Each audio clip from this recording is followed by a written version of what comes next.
नमस्कार मंडळी, कसे आहात? मस्त ना. आशा करते की तुम्ही मजेतच असणार. तर बघा मंडळी, मी आज तूप काढणार आहे. तर बघा, आपल्याकडे तर नॉर्मल टेम्परेचर असतं. नॉर्मल टेम्परेचर तर मध्ये तर सर्वच जण तूप काढतात बघा. तर आज मी जिथं राहते तिथं ना एकदम मायनस टेम्परेचर आहे. आणि ह्या मायनस टेम्परेचरमध्ये मी कोणती ट्रिक वापरणार आहे, कोणती ट्रिक वापरून तूप काढणार आहे आणि अगदी कोणीही सहज काढू शकेल अशी मी सोपी पद्धत आज शेअर करणार आहे. तर तुम्ही नक्की व्हिडिओ शेवटपर्यंत बघा. चला तर मग व्हिडिओला सुरुवात करूया. तर मंडळी, इथं पहा 15 दिवसाची साय घेतलेली आहे मी. आणि ही साय बघा दही टाकून इरजण लावून मिक्स करत होती मी. दररोज सुरुवातीला दही लावलं की मग त्याच दह्यामध्ये ती साय असते ती दररोज जेव्हाही काढेल तेव्हा मिक्स करून घ्यायची.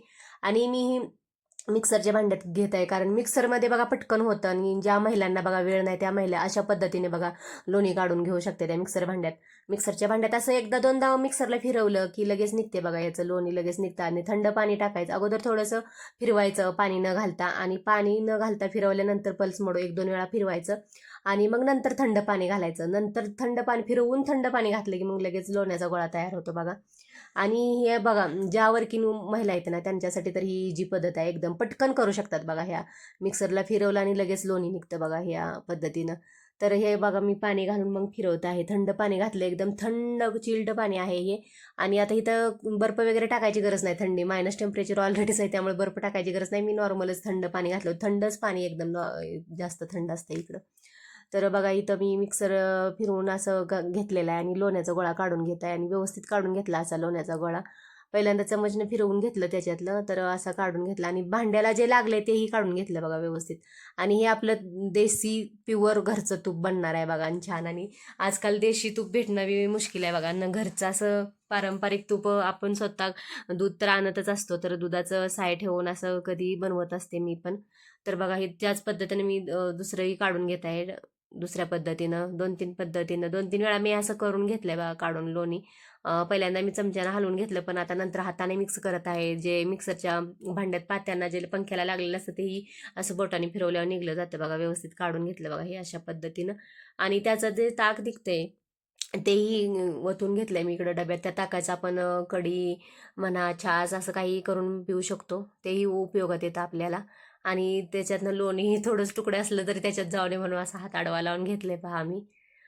तर बघा, हे लोणी काढून झालं. आता लास्टची बॅच राहिली होती माझी, तेही मी ह्याच्यात घालून घेतलं. आणि आता हे साईडला ठेवून देणार. हे नंतर छाच वगैरे करून पिणार आहे. तर एवढं लोणी काढून झालेलं आहे बघा आपलं मंडळी. तर हे लोणी एकदम धुवून घ्यायचं आहे थंड पाण्याने. 2-3 वेळा स्वच्छ धुवून घ्यायचं, एकदम पांढरं शुभ्र निघेपर्यंत धुवून घ्यायचं. जेणेकरून, कारण आपण साय ठेवलेली असते त्या सायला वास लागलेला असतो. 10-15 दिवसाचा सायला वासच लागलेला असतो. आणि असं धुवून स्वच्छ घेतलं की मग वास जातो आपला तुपाचा निघून, मग छान सुगंध असा येतो बघा. तर ह्या पातेल्यातच मी धुवून घेतलेला आहे बघा. आणि ह्याच पातेल्यात मी कढायला पण ठेवणार आहे लोणी आता. आणि जास्त भांड्याचा पसारा केलेला नाही बघा. फक्त एकच मिक्सरचं भांडं वापरलं याच्यासाठी आणि पातेलं, बस एवढंच. आणि हे आपल्याला लोणी कढायला ठेवताना एकदम फुल गॅसवरती ठेवायचं आहे बघा. आणि फुल गॅसवर ठेवूनच वितळवायचं. ह्याला गॅस कमी ठेवायचा नाही. सुरुवातीला जे लोणी आहे ना पूर्ण वितळेपर्यंत गॅस मोठा ठेवायचा. आणि असं मिक्स करून घ्यायचं बघा. आणि पहिली माझी आजी बनवायची, मी पाहायची, तर ते हलवत नव्हते अजिबात. वितळेपर्यंत नव्हते, तेल तूप एकदम सुटेपर्यंत वितळत नव्हते. एकदम काळं कुट्ट करत होते खालचं ते. अजिबात हलवत नव्हते. आणि ते न हलवताच असं बनवत होत्या. तर आता मी इथं सुरुवातीला हलवलंय बघा. तर कारण तसं करायचं नाही, कारण आपलं भांडंही खराब होतं त्याच्याने बघा. तर हे तर मी हलवलं सुरुवातीला. आणि बघा आता वितळायला लागलंय, पूर्ण वितळून घेतलं. आणि मग आणखी एकदा मिक्स करून घेतलं बघा. हे वरती येते. आणि तूप हे लोणी कडवताना आपल्याला मोठं भांडं घ्यायचंय, छोटं घ्यायचं नाही. कारण हे बघा मोठ्या गॅसवर ठेवतो आपण आणि हे उतू जाण्याची शक्यता असते. त्यामुळे असं मोठंच पातेलं घ्यायचं आहे आपल्याला. आणि इकडं कमी गॅसवर ठेवलंय मी कडायला, तोपर्यंत म्हटलं चला तूप लोणी काढलेल्याची भांडी घासून घ्यावी ती. आणि त्याचबरोबर काय 2-3 भांडी होती तेही घासून घेतली बघा. स्नॅक मुलांना दिलेला खायला त्याचं काय होतं ते घासून घेतलं. आणि हे भांडे बघा एकदम गरम पाण्याने धुवून घेतले व्यवस्थित बघा. भांडं जे लोणी काढलेलं ते बी बघा आपलं व्यवस्थित निघलेलं आहे चकाचक. आणि लगेच धुवून घेतल्यावर आळस बी येत नाही, तो पण तूप बी कडतं इकडं, आपले भांडे पण होत आहेत, 2 काम सोबत होत आहेत. आणि मग हे भांडे धुवून घेतले, लावून बी घेतले व्यवस्थित. आणि तोपर्यंत इकडं तूप बघितलं तर तूप बघा वितळायला आलेलं आहे थोडंसं, त्याच्यात बेरी तयार व्हायला लागली हलकी हलकी. तशी कमी गॅसवर. आणि ह्याला कंटिन्यू कमी गॅसवरच भाजायचं. आणि जेवढं कमी गॅसवर आपण वितळवल हे करल तूप, तेवढं छान होतं. आणि ह्याच्यातच मी इलायची पण घातलेले आहे. पहिली माझी आजी मी पाहिलेलं आहे की मेथीची काडी घालायची त्याच्यामध्ये. आता तुम्ही तुळशीची पानंही घालू शकता. आमच्याकडे आता तुळशीची पानं असले तर तुळशीची पाने घालतात, खायचं पान बी घालतात.